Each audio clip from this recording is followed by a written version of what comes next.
Yo, what is going on, everyone? My name is Nick, or the Notorious Fantasy, and in today's video, we are going to be going over my top 10 free agents for the 2021 NFL offseason. Now, obviously, we're only talking about 10 players here, and people are going to be like, oh, you snubbed this guy should be ahead of this guy. And there's going to be a bunch of arguments going on down below in the comments, at least I hope there is. So let me know down below who you guys felt like got snubbed, who you felt like should have been ranked higher, who you felt like should have been ranked lower. Inside of my list, I may end up doing a top 25 within the week, obviously adding 15 more players to this list. So if you do end up enjoying this video, please make sure that you hit that subscribe button down below. Not only is it free, I put out content every single day surrounding the NFL, talking about fantasy football mostly, but there's going to be a lot of NFL videos going up to the NFL draft, and then we really buckle down and start talking about all things fantasy football around May-ish. But obviously right now there's going to be a variety of videos surrounding the National Football League, so let's get into it. At number one, my number one player, my number one free agent is Dak Prescott, quarterback right now of the Dallas Cowboys. Now, while it seems like they are going to bring back Dak Prescott for the 2021 season, nothing has happened yet. It seems like they may end up franchise tagging him, and then next year we're going to be talking about, hey, Dak's a free agent again, and he's going to be my number one ranked free agent again. Why is that? Because when you have a quarterback that has the potential to potentially be a top 5 quarterback in the NFL that is available for people to be making offers for, that's how you know you are a very good player. Dak Prescott, legitimately, in my opinion, a top 6 potential quarterback in the NFL, and it wouldn't surprise me if he was like the best quarterback in the NFL next year. Dak Prescott has been in the NFL since 2016, and he is only 27 years old. While 27 might seem old for other positions at the quarterback position, Dak Prescott could be playing for another 10 plus years. We've seen how long Tom Brady has played. I'm not saying Dak Prescott is Tom Brady, but that is just so you can understand how long these quarterbacks can play. Dak Prescott, obviously, last year ends up going on the IR after he ends up hurting his ankle on live television up against the New York Football Giants.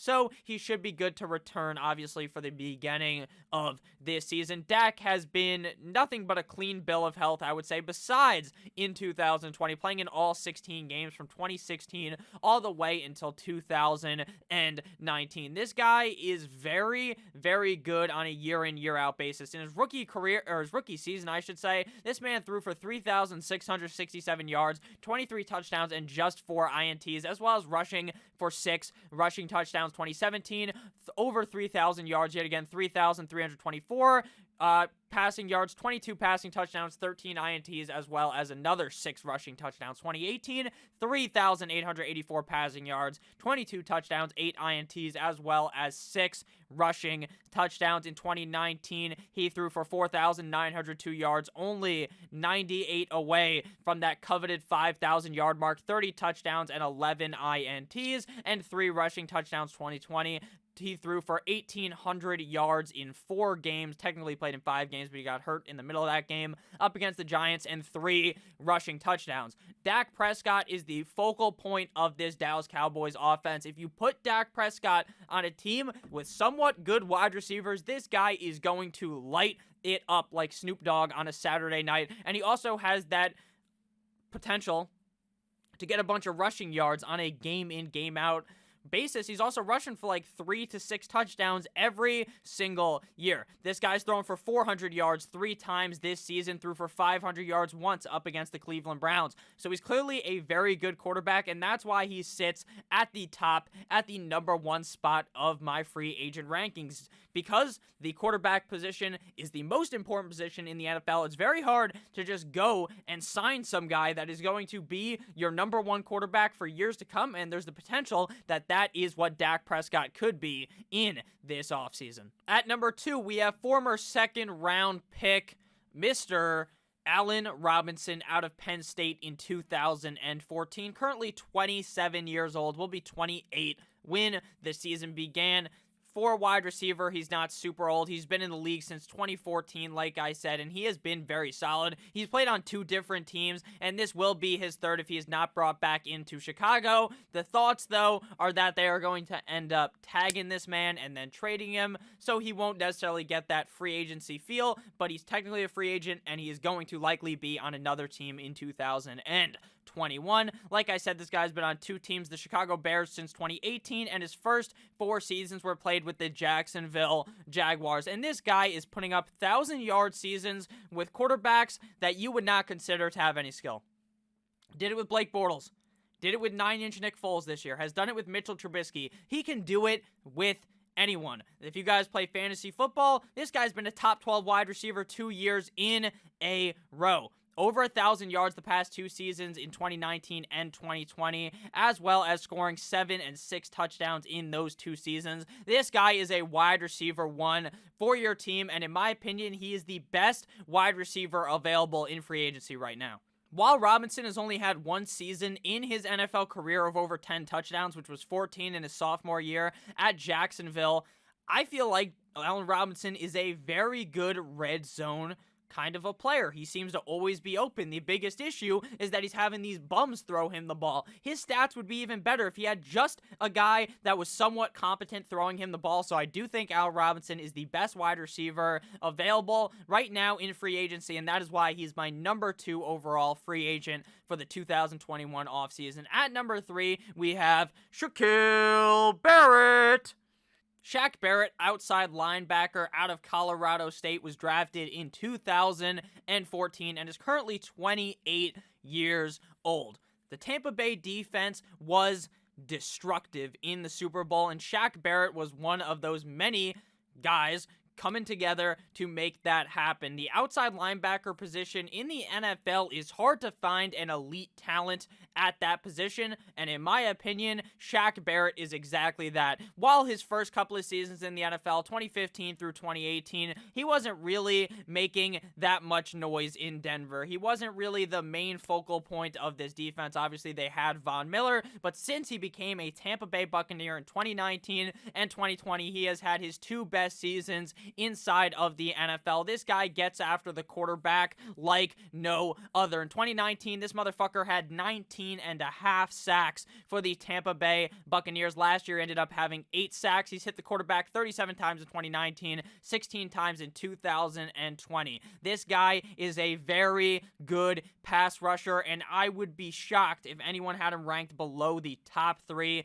in their free agency rankings. He probably could have been number 2, but I really do feel like Allen Robinson is a difference maker for the offense that brings him in. Obviously, Shaq Barrett is that too for the defense. It really just determines how your brain thinks. Are you more of an offensive guy or more of a defensive guy? Personally, I love that offense, obviously, because I'm a fantasy football YouTuber who talks about the offense all the time. At number 4, we have my second favorite wide receiver, Kenny Golladay of the Detroit Lions. Seems like he is definitely going to be moving away from the Detroit Lions. Kenny Golladay drafted in 2017, though he is 27 years old as of right now. Kenny Golladay has been a Detroit Lion for 4 consecutive seasons ever since being drafted in 2017 and has been nothing shy of a great wide receiver. In 2018 and 2019, we had full seasons, or not necessarily full because he played 15 games in 2018, all 16 in 2019. He put up over 1,000 yards in those 2 seasons,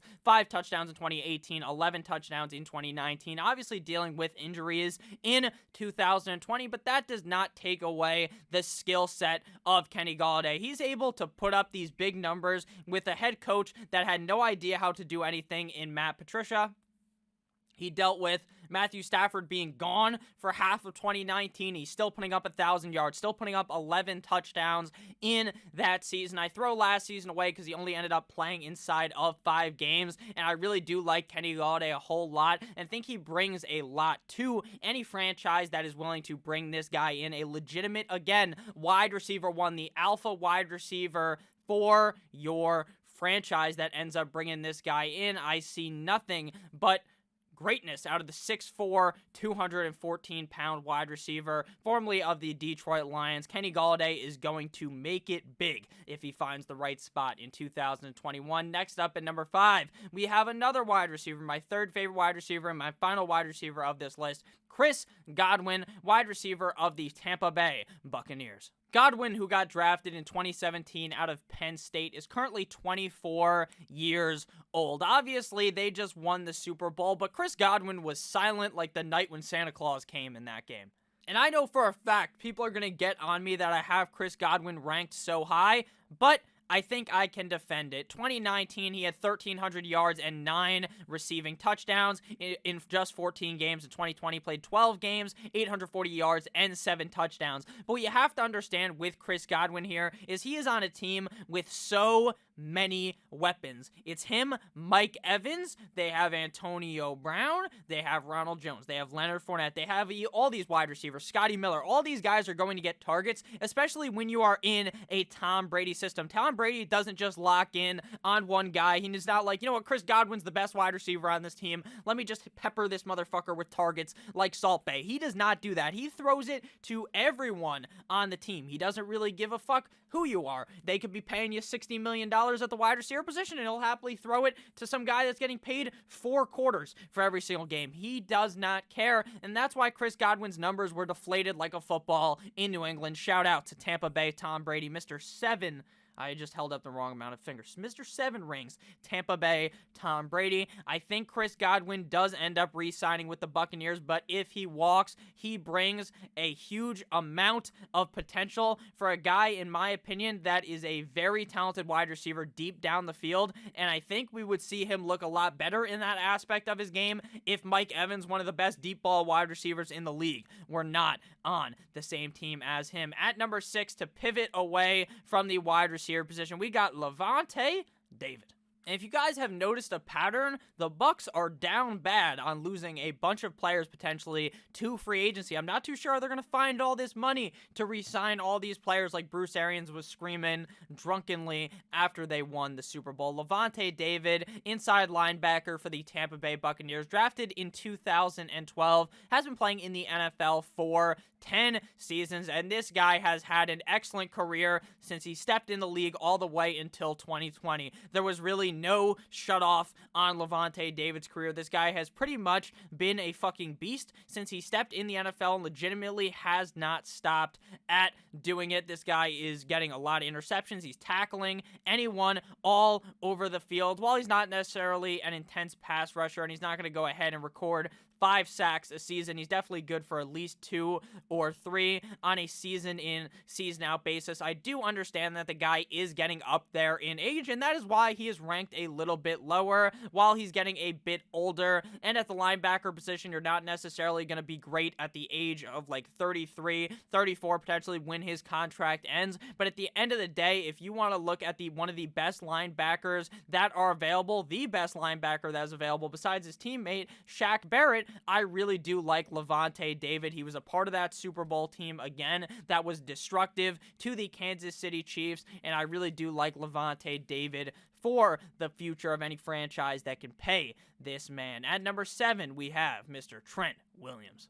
Trent Williams is a tackle for the San Francisco 49ers who was drafted to the Washington football team all that time ago in 2010. Now, I understand that Trent Williams is getting up there in age, but he is still one of the elite offensive tackles in the NFL, grading himself as a 91.9 PFF rating at the position. 957 offensive snaps played in 2020, only allowing 4 sacks and only having 10 penalties. This guy is a fucking beast. He is the best tackle still available in free agency, and the offensive tackle position is very important. Even if the guy is getting up there in age, even if you're a little bit worried about that, I would still put in a lot of money to get a guy that is going to help protect the quarterback, because protecting the quarterback protects this season, because if your quarterback's able to stay healthy, if your quarterback's not getting railed like Riley Reed behind the offensive line, your team is going to be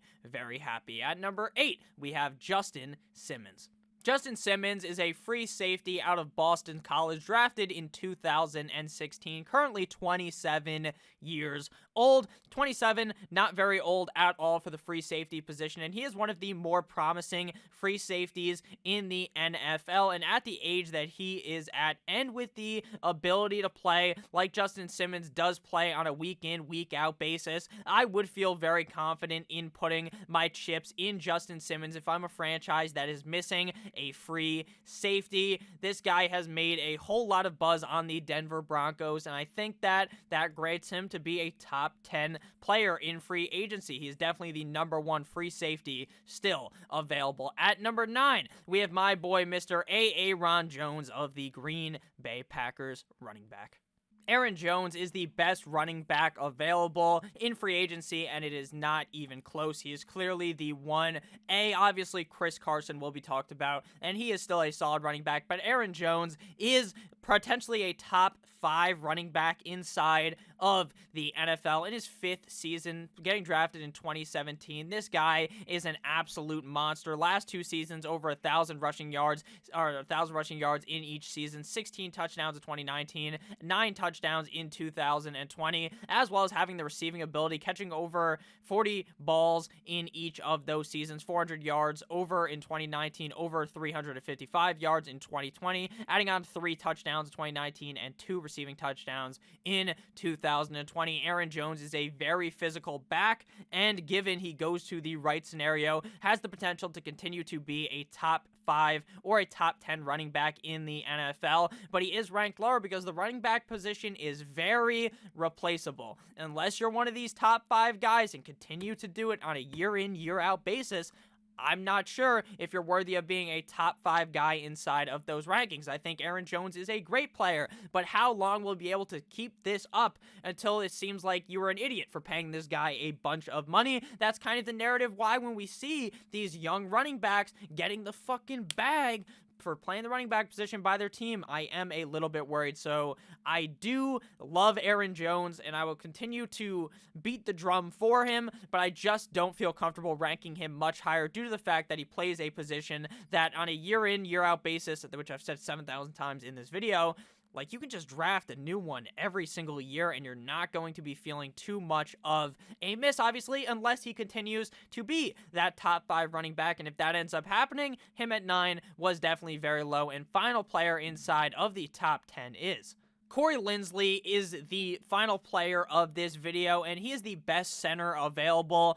in free agency. And like I talked about with Trent Williams, you want to have that great offensive line. The center, the focal point, the key point of the offensive line. And if you are able to snag a guy like Corey Linsley off of free agency, you're going to be very happy. Obviously, not super young. He was a 5th-round pick out of Ohio State in 2014, but he's only about 30 years old, so you will be very happy with this guy for at least the next couple of years, getting an 89.9 grade from PFF, which is very good. Had 734 snaps played on offense this season and only allowed 1 total sack, so that's very good, obviously. And when you're building your offensive line, the most important position is the center. I understand you might be thinking, oh, Nick, why do you have Trent Williams ranked higher? Because he's just a much better player for the offensive line. He's just a better tackle. But at the end of the day, Corey Linsley is very good as well and deserves his spot next to his Green Bay Packer friend in Mr. Aaron Jones. So have a great rest of your guys' day. I do love you all. Let me know again what you guys thought of my top 10 free agents. Let me know where I went wrong. Let me know where I went right. Have a great rest of your guys' day. As always, good boy.